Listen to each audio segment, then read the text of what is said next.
ત્યારે અમદાવાદ વિમાન દુર્ઘટનાને લઈને મહત્વના સમાચાર મળી રહ્યા છે। લંડનની હાના વોરાનું અમદાવાદ પ્લેન ક્રેશમાં મોત થયું છે।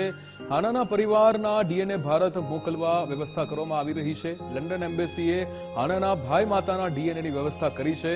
લંડન એમ્બેસીએ સુરતની એનજીઓની પણ મદદથી સંપર્ક કર્યો છે।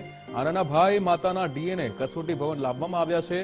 ડીએનએ મેચ થયા બાદ હાનાનો મૃતદેહ લંડન લઈ જવાશે। લંડન એમ્બેસીએ હાનાના ભાઈ માતાની ટિકિટની વ્યવસ્થા કરી છે। મૃતક હાનાના ભાઈ માતાને અમદાવાદ કસોટી ભવન લવાયા છે। ડીએનએ મેચ થયા બાદ હાનાનો મૃતદેહ તેના પરિવારને સોંપવામાં આવશે। एक्चुअली જે પ્લેન ક્રેશ થયું એમાં એ બી હતા, હાના હતા અને એમના બ્રધર અને મધર અત્યારે આવેલા છે ડીએનએ ટેસ્ટ માટે અને એ લોકોને ત્યાંથી ગવર્મેન્ટે ફ્રી ટિકિટ પ્રોવાઈડ કરી છે। યુકેથી લંડનથી આવવા માટે ટિકિટ ફ્રી પ્રોવાઈડ કરી છે અને એ લોકો આવેલા છે।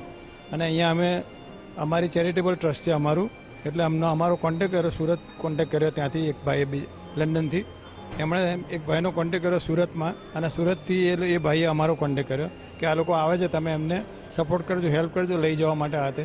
તો એકચ્યુઅલી અહીંયા બી ગવર્મેન્ટની ગાડી છે એટલે એમનો સામાન અમારામાં મૂક્યો અને ગવર્મેન્ટની ગાડીમાં એ લોકોને એર ઇન્ડિયાની જે ગાડી છે એમાં અમે લઈ આવ્યા અહીંયા।